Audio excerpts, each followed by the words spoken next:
রঙের অভিনেতা আসেন কত সাজে সেজে, এ মায়া প্রপঞ্চময়, এ মায়া প্রপঞ্চময়। অবরঙ্গ মঞ্চ মাঝে রঙের নট বড় হরি, যারে যা সাজান সে তাই সাজে, এ মায়া প্রপঞ্চময়, এ মায়া প্রপঞ্চময়।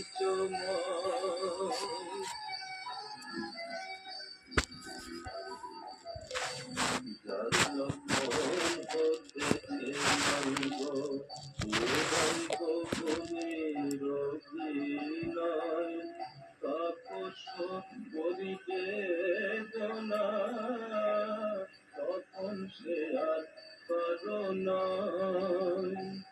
যার যখন হতেছে সঙ্গ, এ রঙ্গভূমির অভিনয়, তাপস পরিবেদনা, তখন সে আর কারো নয়।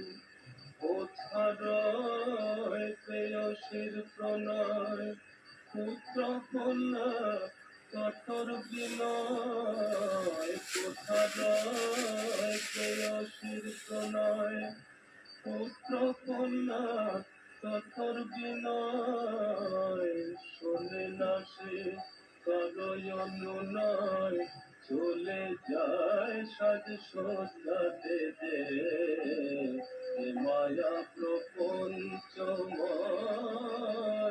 এ মায়া প্রপঞ্চময়।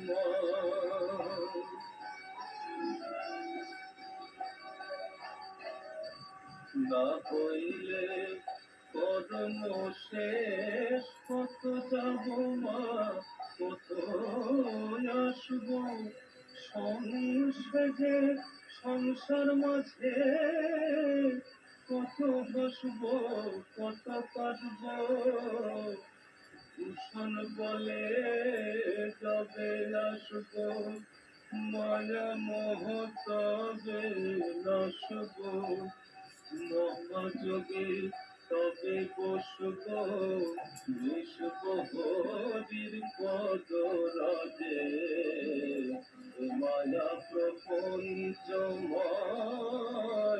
এ মায়া প্রপঞ্চময়। অবরঙ্গ মঞ্চ মাঝে রঙ্গের নট বড় হরি, যারে যা সাজান সে তাই সাজে, এ মায়া প্রপঞ্চময়, এ মায়া প্রপঞ্চময়।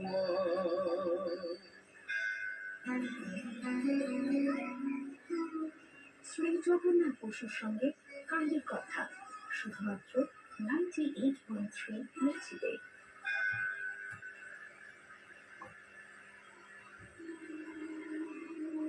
দেবতারা ভগবানের স্তব করতে লাগলেন। এখন পরমেশ্বর ভগবান শ্রীকৃষ্ণ এই জগৎ পালন করার জন্য আবির্ভূত হচ্ছেন। প্রকৃতপক্ষে সর্বকারণের পরম কারণ এক, অদ্বিতীয়, কিন্তু অল্প বুদ্ধিমত্তা সম্পন্ন মানুষেরা মায়ার দ্বারা মোহিত হয়ে মনে করে এই জড় জগৎ বিভিন্ন কারণের প্রভাবে প্রকাশিত হয়েছে। কিন্তু যারা বুদ্ধিমান তারা জানেন সর্বকারণের পরম কারণ হচ্ছেন পরমেশ্বর ভগবান শ্রীকৃষ্ণ। পরমেশ্বর ভগবান সর্বকারণের পরম কারণ।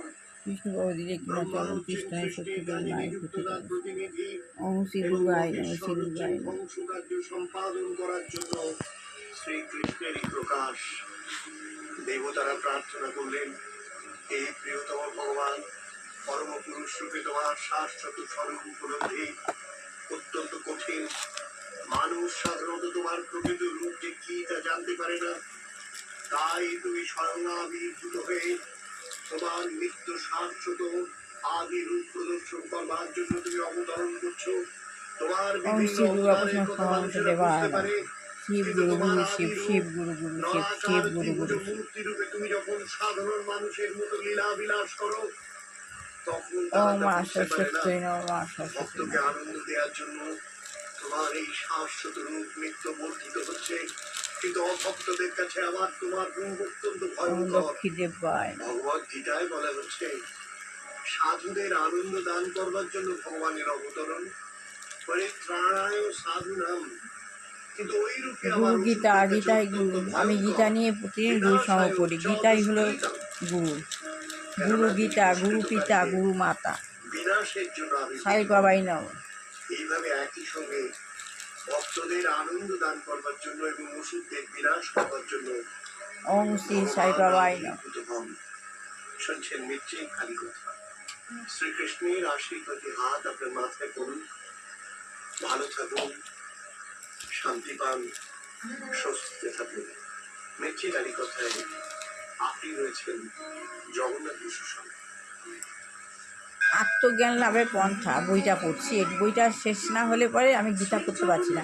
শ্রী প্রভুপাদ। কাণ্ডের কথা আত্মজ্ঞান লাভ সবাইকে করতে হবে। আত্মজ্ঞান লাভ করলে, লাভ না করতে পারলে আমাদের শেষ কীভাবে ভবসিন্ধু পার হব, ভব নদী পার হওয়া আমাদের পক্ষে অসম্ভব। যেহেতু আত্মজ্ঞান লাভ করবার জন্য কৃষ্ণ ভাবনামৃত্যুর সঙ্গে যুক্ত হতে হবে। কৃষ্ণ ভাবনামৃত হচ্ছে, কৃষ্ণ ভাবনামৃত কী? কৃষ্ণ ভাবনামৃত হচ্ছে পবিত্র হওয়ার একটা পন্থা। পন্থা মানে পথ। কৃষ্ণ ভাবনামৃত হচ্ছে পবিত্র হওয়ার একটা পন্থা। তার উদ্দেশ্য হচ্ছে মানুষকে সর্বময় উপাধি থেকে মুক্ত করা। তাহলে কৃষ্ণ ভাবনামৃত হচ্ছে একটা পন্থা, মানে একটা পথ, ভালো পথ, ধার্মিক পথ। তার উদ্দেশ্য হচ্ছে মানুষকে সব রকম উপাধি থেকে মুক্ত করা। যখন আমাদের চেতনা সমস্ত উপাধি থেকে মুক্ত হয়, তখন নির্মল চেতনার মাধ্যমে আমরা যা কিছু করি তা সবই পূর্ণ। যখন আমাদের চেতনা সমস্ত উপাধি থেকে মুক্ত হয়, তখন নির্মল চেতনার মাধ্যমে আমরা কি করি? যা কিছু করি তা সবই পূর্ণ। অবশেষে আমরা মানব জীবনের পরম পূর্ণতা প্রাপ্ত হই। অবশেষে কী হবে? আমার যে মানব জীবনে যে পরম পূর্ণতা, সেই পূর্ণতা প্রাপ্ত হই যদি আমরা কৃষ্ণ ভগবানের সঙ্গে একবার যুক্ত হতে পারি। আমার মতো কাজ যদি সবাই করতে পারে, আজকে ভগবান করাচ্ছেন, যখন ভগবান করাবেন তখন আপনারা মানব জীবনে পরম পূর্ণতা লাভ করবেন। কৃষ্ণ ভাবনামৃতের পন্থা অত্যন্ত সরল। কৃষ্ণ ভাবনামৃতের কথা অত্যন্ত সরল, পথটাই সরল। সেজন্য কাউকে মস্ত বড় দার্শনিক, বৈজ্ঞানিক ইত্যাদি হতে হয় না। তার জন্য কাউকে বড় দার্শনিক হতে হয় না। আমাদের কেবল ভগবানের নাম, রূপ, পুণ্য আদি সবাদি সব কিছুই চিন্ময় জেনে নাম কীর্তন করতে। আমাদের খালি ভগবানের রূপ, রস, গন্ধ, রূপ, গুণ, পুণ্য, ভগবানের যে কি আশীর্বাদ, তার সঙ্গে আমাদের কীর্তন করতে হবে। আমরা কীর্তন করলে আমরা কৃষ্ণ ভাবনামৃত ভাবে যুক্ত হতে পারবো। আমি আজ এইটুখানি পড়লাম, আগামীকাল আবার আরও পড়ে শোনাবো। সবার ভালো হোক, কল্যাণ হোক, মঙ্গল হোক। দুষ্টু বাচ্চা ভালো করে পড়াশোনা শিখে মানুষের মতো মানুষ হোক। বিবাহিত ছেলেমেয়ে বিবাহ হোক, চাকরিযোগ্য ছেলেমেয়ে চাকরি হোক। যেসব ঘরে দুরাচার গৃহিণী রয়েছে, যারা সংসারে অকল্যাণ করছে, যার জন্য অমঙ্গল হচ্ছে, সেই গৃহিণীকে চেতনা দিক ভগবান না হয় সরিয়ে নিক। আর যদি কোনো ঘরে রোগাগ্রস্ত বৃদ্ধ বৃদ্ধা, বয়স্ক কোনো রোগাগ্রস্ত ছেলে মেয়ে আছে, তাদেরকে ভগবান মুক্তি দিন। এই বলে আমি আর শেষ করলাম। আমাদের জানান হোয়াটসঅ্যাপ করে 7890983983 নম্বরে। আর শুনতে থাকুন